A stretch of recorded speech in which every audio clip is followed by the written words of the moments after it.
People, Deluded, I'm back again. Thank you very much for tuning back in. As you lot know, with the corona outbreak, there's a lot of headlines coming around now, and one relevant to Arsenal is actually not Arsenal's fault, but typically Arsenal will catch the heat for this. I'm just going to read it out. A number of matchday workers at Arsenal, including cleaners and caterers, have gone unpaid as a result of the enforced corona break. As reported by The Guardian, these workers are employed by hospitality and food company Delaware North and not the club themselves. Now, moving on, the workers have made their displeasure known to the company, who also provide their services at the London Stadium, Craven Cottage, Wembley and the Rico Arena, as they've been told there are no shifts available due to the coronavirus shutdown. As it stands, Football London, where I got this article from, also understands that all casual workers such as stewards and other matchday staff who are directly employed by Arsenal have and will still be paid for all games that were scheduled to go ahead. Thank you very much for that, Arsenal. Seeing as Delaware North are contracted externally by Arsenal, their employees remain their responsibility. The club is also in frequent liaison with Delaware North about the issue, as despite those who have gone unpaid being employed externally, those employed by Arsenal still view the Delaware North workers as colleagues. In an email to their employees, Delaware North outlined the sanctions they are currently taking as they still look to see if they are eligible to be furloughed. We are taking legal advice, but until there is a definitive guideline allowing you to undertake paid work for others whilst on furlough, we will be maintaining this cautious stance. If you wish to work for another company at this time, think this is unfair, there is of course the option to ask to be P45 so that you can accept an offer of work elsewhere. You're always more than welcome to re-register with us when this is over. Now that's disappointing to hear. Obviously this is nothing to do with Arsenal. Now many people will look at that and say Arsenal should take on the pay of the workers that have been obviously working at Arsenal externally, and of course I get that there is that would be a nice gesture. They said they still view them as colleagues. That would be lovely, people, and I hope that is the case, because as someone that used to work at, well, I actually done one shift at Arsenal, but I was mainly working at Spurs. I did one at Chelsea, and I've worked a crap load at Wembley, people, and Fulham. I know how it is. People. A lot of them, I can assume, are students, are family people, just trying to earn a little extra buck in their free time. People studying, people low skilled, a lot of people just do it because they enjoy being the closest they can get to being on a match, people. And they don't pay as much. You don't pay that much, people. Like, what's the most you could probably get? Probably like 2 bills. Anything from £40 to 2 bills on the match day shift. So it's not, it's a nice little top up depending on what you're trying to do, but you can't live off that. But that £200, that £50, that £40, for me, someone like me, it makes all the difference. That could be the difference between you paying your bills, buying something for your kids, buying nappies and things like that. And obviously at a time like this, food and water and shelter is important, but people are scared. How the hell are they going to pay their bills long term? How the hell are they going to put stuff on their table? So every penny counts. So when you see companies doing stuff like this, and I'm not going to lie, these sort of companies do move like this, people, because Jesus, they're so lucky. I should remember my previous employers. I can't even remember the company that was employed us by Spurs, but I do know these companies are shady, people. And the best of days, sometimes they tell you you're getting paid, you got to call them and be like, yo, where's my funds? You told me this much is that much. Do you get what I'm saying, people? So I can imagine it would be a lovely gesture for Arsenal to take that on. But as harsh as it sounded, I'm not trying to sound tone deaf. It's not Arsenal's fault. It's not Arsenal's problem. It is for Delaware North and the relevant parties to come to an agreement. It's actually I'd say what Arsenal can do is put pressure on Delaware North to fix that up, people, because it is sad. Like I said, it'd be lovely if Arsenal, said, you know what, them working with them or not, we're going to help you and things, we're going to nice you. But again, I don't know if how practical that actually is, or if that is possible, people. So it's not really anything to do with Arsenal. It's actually not Arsenal's responsibility, really, as harsh as it sounds. I'm really not trying to sound tone deaf. It's not Arsenal's fault. So I don't really believe Arsenal should catch flank for that. But I would say Delaware North have to take a long, hard look at themselves, people. There's been a lot of complaints about that organisation, and I will say what Arsenal can do. And again, I don't know how practical it is and how quickly it can be done.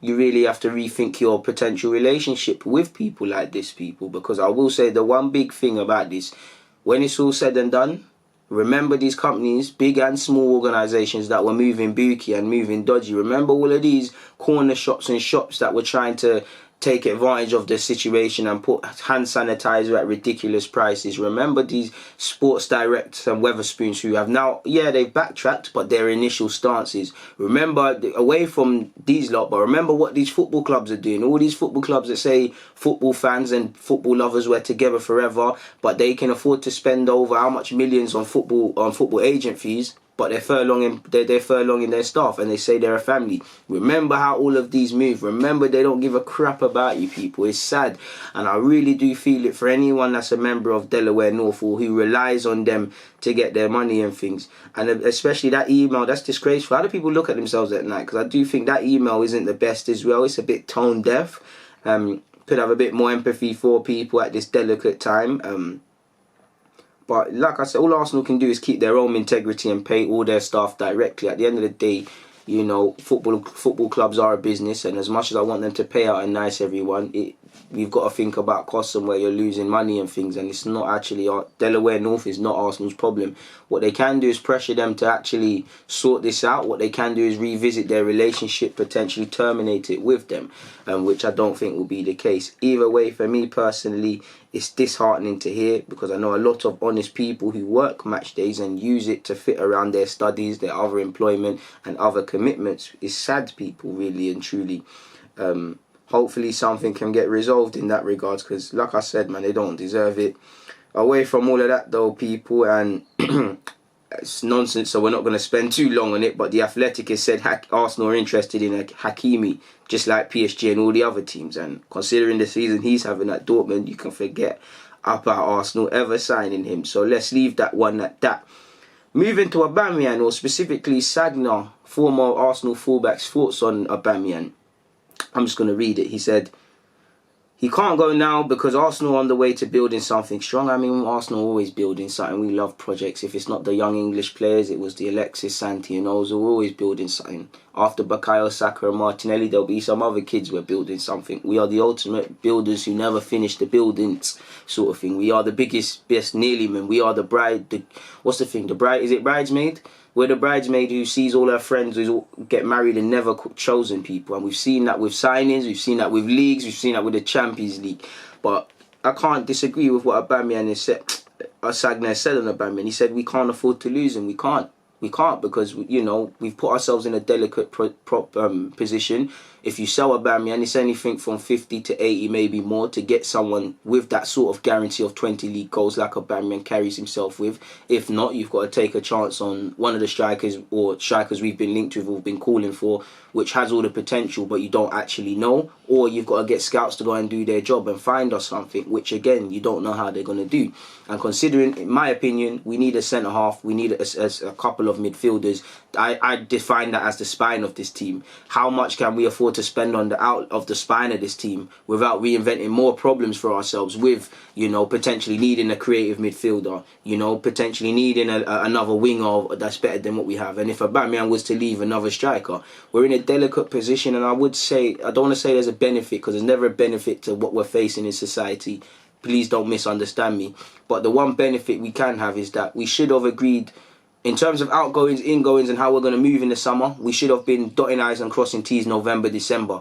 Obviously, we change and react when things happen. But with this break, it's potentially giving us more time. Obviously, for a tactical point, it's giving more time for Arteta to remotely talk with the boys and do all these sort of things. And considering Bayern Munich have returned in small groups to training, we might do the same over here in England soon. I don't know. You can imagine Edu, Raul Sane, you know, Kaijio, Vinay, all the relevant parties, they've had longer to speak about ingoings and outgoings, and it is a delicate summer. We say this every summer as Arsenal fans. We say there's a clear out needed, but there genuinely is. I'm not naive. I don't think we're going to address all the areas I want us to address in the summer in terms of ingoings. I don't know if we're going to do it for outgoings. But you'd imagine, in relation to Aubameyang, surely someone's got to leave before he can even sign a new deal, because you've got to make a decision over Mesut Ozil, over Mkhitaryan, over Lacazette, over Kolasinac, who are big earners and have a year added on to their deals. with Aubameyang, but the outlay, look at all of this money. Someone like Mustafi, contract running out, Socrates, I'm not naive and believing they're all going, but it needs to be streamlined, people. It really needs to be streamlined. He went on to say they can't afford to lose him. If they pay him, then just pay him, because if they want someone else of his quality, they cost 150 million. So don't spend this 150 million, just spend 50 million and give it to him. It's the same as the Van Persie situation, and I think you have to learn from that situation. This club never learns, Sagna, man. Aubameyang deserves it. I'm not saying that because of his name or because he has scored a few goals. He's the best striker in the league, and he definitely has a case to be one. Whether he's playing through the middle or out wide, he's a gunman in front of goal. He is one of the best players we've signed in the Emirates era. He is one of our best signings, and he has been quality since the moment he stepped in. While we're on Aubameyang, I was going to do this in a separate video, people, but courtesy of The Athletic, obviously, you know, a lot of the numbers are going to be inflated and changed. But it was an interesting one because Aubameyang has spent a large portion of his time up front, even in a 4-2-3-1 formation or a 4-3-3, people. But he's actually quite productive on the flanks, people. His touches, he's actually less productive in the 2 with Lacazette. Obviously, there was a lot of balance issues and things potentially. Yeah, people. There's an infographic here, but I don't know how to explain it to you, people. Long story short. The first infographic, as a lone striker, is in the middle. I believe that's his touches. It's only at 41.7%, but the rest are higher, sort of thing. As you lot know, Aubameyang's played on the flanks quite a lot, and you know it's no surprise that most of his goals have actually scored from out flanks. Apparently, though, he has a higher rate of goals per 90 when starting out wide on the left. Now, I believe Aubameyang should play through the middle all the time, but you know, we can't rule out he might be more effective on the left. He actually might prefer to play there. I think hold-up play is overrated, but you do see kind of Aubameyang, he's got better general play than people give him credit for, but he's not like Lacazette. He's not going to drop deep and hold it up and do all of these things. Aubameyang is best when he's on the last shoulder and there's spaces and things, and I don't believe we play to his strengths like that, but typically playing out wide, that happens, innit? Was it against Newcastle or Everton? I was at the game and you could see Aubameyang's run start from the left and pull it in the back of the net. Now, Aubameyang's an ultimate player and must be a manager's dream. I don't know if he wants to play on the flanks. I don't know if he wants to defend a lot, because this article went on and praised his defensive numbers. But naturally, playing on the flanks, he'll do that. But he's good out there. And for me, I keep saying it. I would love Alexis Sanchez when he was a false 9 in his prime here with Aubameyang. They'll be quality together. But I want to see Aubameyang and Martinelli play together, and I want to see them swapping, man. I want to see sometimes Aubameyang out there, Martinelli out there, and all sorts of people. It's quite good. So like you saw, his goals, he's got a higher rate of goals per 90 when starting on the left, people. Most of his goals came on the left. As a left winger, per 90, it's at 0.83. As a lone striker, it's 0.57. As a striker in the 2, it's 0.56. And on the right wing is 0.5, which obviously hasn't done that too tough. Obviously, there's not much to read into this because he's consistent regardless of where he plays on the flanks or not, people. Apparently, though, looking at expected goals, it tells us about the quality of his chances he gets for himself per position. His expected goals as a left winger and long forward are strikingly similar, although there's markedly a big drop-off when he plays from the right, where he appears to be significantly less dangerous, which is true, but how much has he played there? And obviously, it's a bit predictable there. Apparently, when he's up top by himself, he gets his best chances, though. His best quality chances, which is 0.63. Next is left wing at 0.59. When you look at his shot maps in both positions, it's striking that the vast majority of his goals are still scored from within the width of the 6-yard box. It's not as if he's playing from the left means he's scoring consistently from the left channel, opening his body up to score that right foot on refinish. And again, you know, it helps him because he's not a winger. It's an inside forward thing. He helps, obviously, Saka. He links up with Saka. He puts in a shift defensively. And I have to applaud him because considering his age, I don't know if he'd want to play there. You want to play through the middle.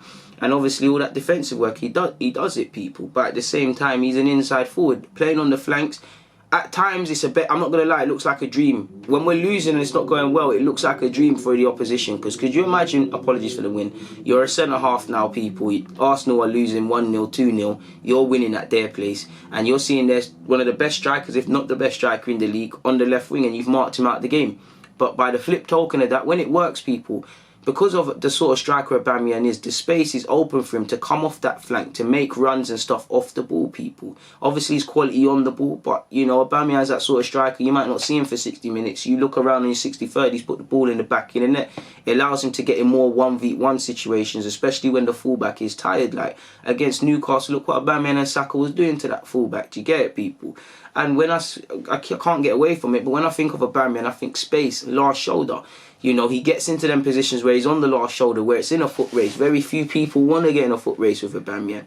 And obviously Aubameyang is better when there's space. That used to be the good thing with Lacazette up front, because Lacazette, you know, his hold-up play is good, he's technically good, but he's not the quickest. He was the physical man, he was leaning and stuff, and because of defenders being drawn to him, there was areas opening for Aubameyang and others to exploit, sort of thing, people. Obviously, you can't really disagree now. I mean, two strikers probably isn't the thing for Arsenal, because when partnered up top, Aubameyang gets fewer quality chances, people. And to highlight the main bits from this article, really, people, is that more or less, whether he's up front or on the left wing, his striking or his expected goals and his actual goals are quite good. You know, he's an expert finisher regardless of where he plays. So yeah, we know Aubameyang's quality, and I would love him to sign a new deal. Personally, I think he's off, and I can't begrudge him for being off, people, really and truly. Like, I'm sure nobody can, because, you know, he's given his all. I'd say he's been one of the best signings of the Emirates era, man. I mean, you know, I think of him, I think of Alexis Sanchez as two players. Now, there's been other quality players, shout out to Santi, but you know, when you know a player is going to be at it, you could say 10 games, you're probably bagging about 9 or 10 of them. It's a different sort of thing, man. Like, only God knows how Liverpool fans feel with I don't know how I would act with just Mane alone, so let alone Mane and Salah, people. It's ridiculous. And obviously other people filling the gaps, people, here and there. I was about to end this video, but I'm going to end it on this. Apparently, I can't say this, people, but Dello Sport Milan,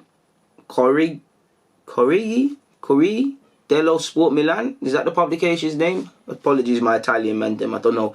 But apparently, AC Milan will once again try to sign Torreira this summer. The player has used his agent to send signals to Milan over his openness to return to Italy and join AC Milan. And the Italian side are ready to pay the €40 million asking price. So if Torreira, I want to keep Torreira, I badly hope Torreira stays, but I don't want players who don't want to be here. Tired of it. If Torreira legitimately wants to stay, then great.